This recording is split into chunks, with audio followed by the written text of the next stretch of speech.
Supreme court में deputy speaker ruling के खिलाफ दरखास्त पर समाअत। फुल कोर्ट बनाना केस को गैर जरूरी इल्तवा का शिकार करने के मुतरादिफ है। दौरान समाअत चीफ जस्टिस की जानिब से रिमार्क्स दिए गए। ये भी कहा गया कि फुल कोर्ट बनता तो मामला सितंबर तक चला जाता, क्योंकि अदालती तातीलात चल रही हैं। सूबे के चीफ एग्जीक्यूटिव का मामला है, फैसले में ताखीर नहीं कर सकते। वोट देने का इख्तियार पार्लिमानी लीडर के पास है। केस जल्द मुकम्मल करने को तरजीह देंगे। दौरान समाअत चीफ जस्टिस की जानिब से ये रिमार्क्स दिए गए हैं। सुप्रीम कोर्ट में डिप्टी स्पीकर रूलिंग के खिलाफ दरखास्त पर समाअत जारी है। वक्फे के बाद समाअत का दोबारा आगाज हुआ। फुल कोर्ट बनाना केस को गैर जरूरी इल्तवा का शिकार करने के मुतरादिफ है। दौरान समाअत चीफ जस्टिस की जानिब से अहम रिमार्क्स दिए गए। इसके साथ साथ आपको ये भी बताएं कि हुकूमत ने क्योंकि बाइकॉट का ऐलान किया था, इरफान कादिर और फारूक एच नाइक की अदालती कार्रवाई का हिस्सा बनने से माज़रत सामने आई। चीफ जस्टिस ने कहा कि अदालत का बाइकॉट करने वाले आला वक़ार का मुजाहिरा करें, कार्रवाई सुने, कानूनी सवालात पर अदालत की मावनत करें। चीफ जस्टिस के वकील अली जफर को हिदायत।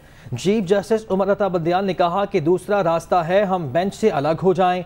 चीफ जस्टिस ने यह भी कहा कि बाइकआउट करने वाले अपने फैसले पर नजरसानी करेंगे तो सबके लिए बेहतर होगा।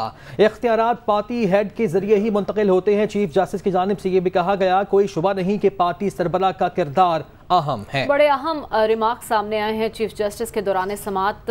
ये वो पॉइंट है जिस पर हम कह सकते हैं कि फैसले का टर्निंग पॉइंट भी हो सकता है। उनका कहना है कि इख्तियारात पार्टी हेड के जरिए ही मुंतकिल होते हैं। कोई शुबा नहीं कि पार्टी सरबराह का अहम किरदार है। चीफ जस्टिस ऑफ पाकिस्तान ने यह भी कहा कि वोटिंग के लिए हिदायत पार्लिमानी पार्टी हेड जारी करता है, जिस पर अली जफर ने दलाइल देते हुए कहा कि डिप्टी स्पीकर ने रूलिंग इलेक्शन कमीशन के फैसले के मुताबिक नहीं दी। डिप्टी स्पीकर इलेक्शन कमीशन के फैसले के पाबंद भी हैं। वकील परवेज इलाही ने कहा कि 21वीं तरमीम के खिलाफ दरखास्तें 13/4 के तनासुब से खारिज हुई थी। ये भी कहा गया जस्टिस जवाद ख्वाजा ने आर्टिकल 63 को खिलाफ आइन करार दिया था। परवेज इलाही के वकील की जानिब से ये भी कहा गया कि उन्होंने अपनी राय की वजूहात बयान नहीं की। जस्टिस जवाद ख्वाजा की राय से इत्तफाक नहीं करता। अली जफर की जानिब से ये दलाइल दिए गए। ये भी कहा गया कि पार्लिमानी जमात और पार्टी लीडर दो अलग अलग चीजें हैं। जस्टिस एजाजुल अहसन ने कहा कि आइन में वाज़ेह है जो भी हिदायत होंगी वो पार्लिमानी पार्टी देगी। जस्टिस एजाजुल अहसन के रिमार्क के मुताबिक अलमिया है, यहाँ सारे फैसले पार्टी सरबराह करता है। इसी पर बात कर लेते हैं। हमारे साथ मौजूद हैं हमारे नुमाइंदे मोहसिन एजाज। मोहसिन, बताइएगा, समाअत का दोबारा आगाज हो चुका है, अब तक की समाअत में क्या हुआ और इस वक्त क्या हो रहा है?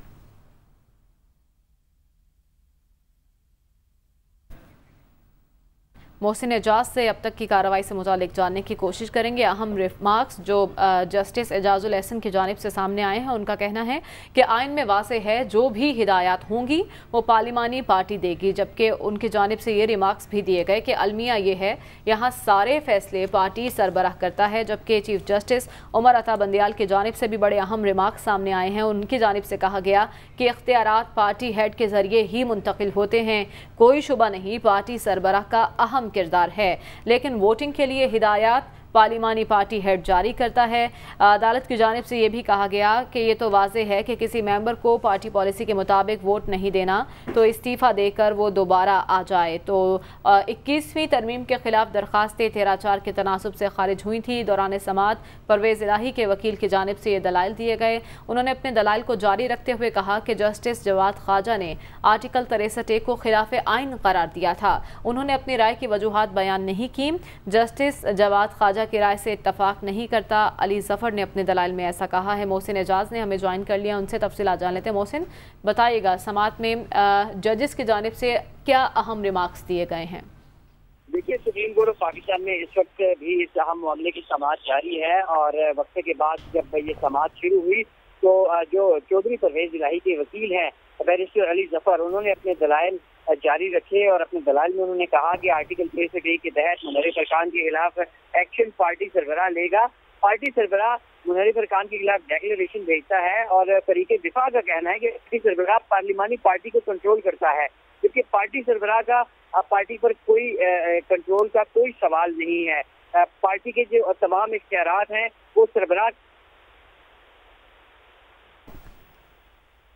मोहसिन इजाज से रब्ता मुनक़ता हुआ है, दोबारा रब्ता करने की कोशिश करेंगे। नाज़रीन आपको अपडेट कर रहे हैं। अहम मामला सुप्रीम कोर्ट में जो ज़ेर समात है। सुप्रीम कोर्ट में डिप्टी स्पीकर की रूलिंग के खिलाफ दरख्वास्त पर समात इस वक्त जारी है। दौरान समात चीफ जस्टिस की जानिब से कहा गया कि फुल कोर्ट बनाना केस को गैर ज़रूरी इल्तवा का शिकार करने के मुतरादिफ है। फुल कोर्ट बनता तो मामला सितंबर तक चला जाता, क्योंकि अदालती तातीलात चल रही हैं। सूबे के चीफ एग्जीक्यूटिव का यह मामला है, फैसले में ताख़ीर नहीं कर सकते। चीफ जस्टिस उमर अता बंदियाल की जानिब से यह भी कहा गया कि वोट देने का इख्तियार पार्लिमानी लीडर के पास है। केस जल्द मुकम्मल करने को तरजीह देंगे। समात अभी जारी है। जस्टिस एजाजुल एहसन की जानिब से भी रिमार्क्स दिए गए। उन्होंने कहा कि आइन में वाज़ेह है कि जो भी हिदायत होंगी वो पार्लिमानी लीडर ही देगा। अलमिया है यहाँ सारे फैसले पार्टी का सरबराह करता है। बैरिस्टर अली जफर जो कि परवेज़ इलाही के वकील हैं, मुदलाई दे रहे थे। तफसीलात जान लेते हैं। हमारे नुमाइंदे कमरुल मुनव्वर हमारे साथ मौजूद हैं। कमर बताएगा वक्फे के बाद समात में अब तक क्या कुछ हुआ? जी, वक्फे के बाद समात में बैरिस्टर अली जफर जो हैं परवेज इलाही के वकील, उनकी जानिब से जो है वो दलाइल दोबारा से शुरू किए गए और कुछ सवालात थे जो अदालत की जानिब से पूछे गए, जिनके जवाब में जो अली जफर हैं वकील जो हैं परवेज इलाही के, उनकी जानिब से कहा गया कि डिप्टी स्पीकर ने रूलिंग इलेक्शन कमीशन के फैसले के मुताबिक नहीं दी। डिप्टी स्पीकर इलेक्शन कमीशन के फैसले का पाबंद भी नहीं है। चीफ जस्टिस ने इस पर इस्तफसार किया कि कल अदालत में भी इलेक्शन कमीशन के फैसले का हवाला दिया गया और सुप्रीम कोर्ट किस कानून के तहत इलेक्शन कमीशन के फैसलों की पाबंद है। ये सवाल पूछा गया चीफ जस्टिस की जानिब से और उसमें ये कहा गया कि सुप्रीम कोर्ट किस कानून के तहत इलेक्शन कमीशन के फैसलों की पाबंद है। ताहम बैरिस्टर अली जफर ने इस पर यह कहा कि कोई कानून सुप्रीम कोर्ट को इलेक्शन कमीशन के फैसले का पाबंद नहीं बनाता। जस्टिस एजाजुल एहसन ने इस दरमियान ये कहा कि कितने मुनर्रफ अरकान ने ज़िमनी इलेक्शन में हिस्सा लिया। जो फैसल चौधरी हैं उनकी जानिब से ये कहा गया कि 20 में से 16 ने नून लीग जबकि 2 ने आज़ाद इलेक्शन लड़ा। जिन 18 ने इलेक्शन लड़ा इनमें से 17 को शिकस्त हुई। डिसिप्लिन के तहत आइंदा रोस्टम पर आकर बात चीफ जस्टिस पाकिस्तान ने फैसल चौधरी जो तहरीक इंसाफ के मुख्तलिफ केसेस में वकील भी रहे, उनको ये कहा कि डिसिप्लिन के तहत आइंदा रोस्टम पर आकर बात करें और ताकि हम आपकी बात को सुन सकें। जस्टिस एजाजुल एहसन ने इस पर यह कहा कि अदालत को रजामंदी दी गई कि ज़िमनी इलेक्शन होने दिया जाएगा और जस्टिस एजाजुल एहसन ने यह भी कहा कि ये यकीन दहानी भी दी गई है कि ज़िमनी इलेक्शन के नताइज पर रन ऑफ इलेक्शन करवाया जाएगा। चीफ जस्टिस ने इस पर यह कहा कि क्या रजामंदी देते वक्त हमजा शहबाज अदालत में मौजूद थे। परवेज इलाही के वकील अली जफर ने इस पर यह जवाब दिया कि हमजा शहबाज उस वक्त अदालत में मौजूद थे जब हमजा शहबाज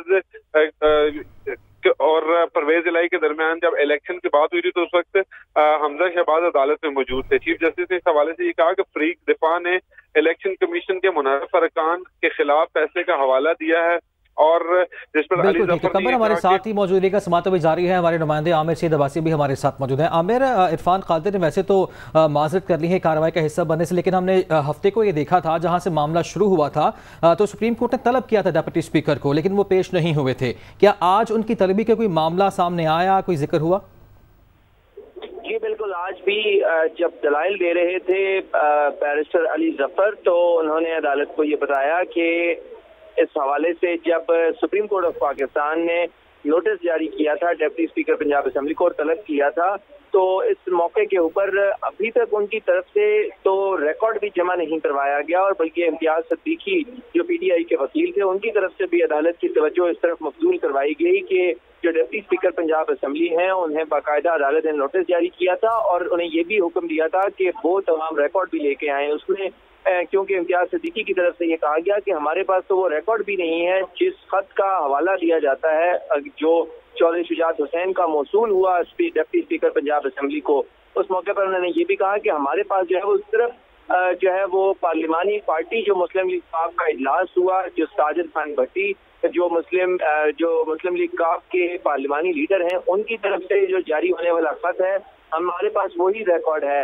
लिहाजा इस सारी सूरत हाल में जो चौधरी परवेज इलाही के जो 10 वोट रिजेक्ट किए गए हैं उस पर डिप्टी स्पीकर का जो खत है उन्होंने अभी तक उसका कोई रिकॉर्ड जो है वो चौधरी शुजात हुसैन के खत का रिकॉर्ड और जो तमाम तर जो पार्लिमानी कार्रवाई थी उसका रिकॉर्ड भी अदालत में जमा नहीं करवाया। लेकिन आमिर, डिप्टी स्पीकर की जानिब से वकला के जरिए एक तहरीरी जवाब भी जमा करवाया गया था, क्या अदालत उसका जायजा ले रही है? जी बिल्कुल, उस जवाब का तो जायजा लिया गया, ताहम क्योंकि असल रिकॉर्ड भी साथ में लाने की हदायत की गई थी और इन पर्सन तलब किया गया था डिप्टी स्पीकर पंजाब असेंबली को, ताहम वो पेश नहीं हुए थे। उनकी तरफ से इरफान कादर एडवोकेट पेश हुए थे। तो जवाब तो उन्होंने प्रिसाइज रिप्लाई तो जमा करवाया, अपना जवाब दिया, ताहम उन्होंने रिकॉर्ड नहीं दिया जो पार्लिमानी कार्रवाई का था और जितनी भी कार्रवाई असेंबली इजलास में हुई। इसके अलावा वो खुद भी जाती हैसियत में भी पेश नहीं हुए। इसके अलावा जो एक अहम बात अब से कुछ देर पहले बैरिस्टर अली जफर ने उठाई और वो ये थी कि जो इत्तेहादी जमातें हैं उनका ये भी मौक़िफ़ सामने आया था कि ये जो तमाम तर इलेक्शन कमीशन ने जब 25 मुनहरिफ अरकान के खिलाफ एक्शन लिया और उन्हें डीचीफ किया तो उसके खिलाफ जो नजरसानी अपील है वो सुप्रीम कोर्ट में ज़ेर समाअत है, लिहाजा उसको भी साथ में टेकअप किया जाए।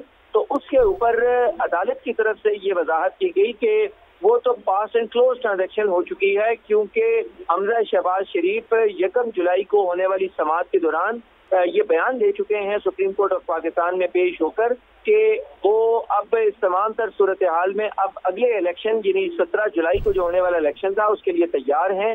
लिहाजा उनके इस बयान के बाद अब जो पंजाब के 25 मुनहरिफ अरकान की जो डी सीटिंग के खिलाफ अपील है सुप्रीम कोर्ट में वो एक पास एंड क्लोज ट्रांजैक्शन तस्वर की जाएगी। अच्छा, अगर आप सबसे ही रिपोर्ट कर रहे हैं अब तक की जो अदालत के रिमार्क्स हैं और अभी तक जो समाअत जारी है उससे क्या नतीजा अखज़ किया जा सकता है? मज़ीद कितना वक्त दरकार होगा वकला के दलाइल मुकम्मल होने में? क्या अदालत को मज़ीद दलाइल भी दरकार होंगे फैसले तक पहुँचने के लिए?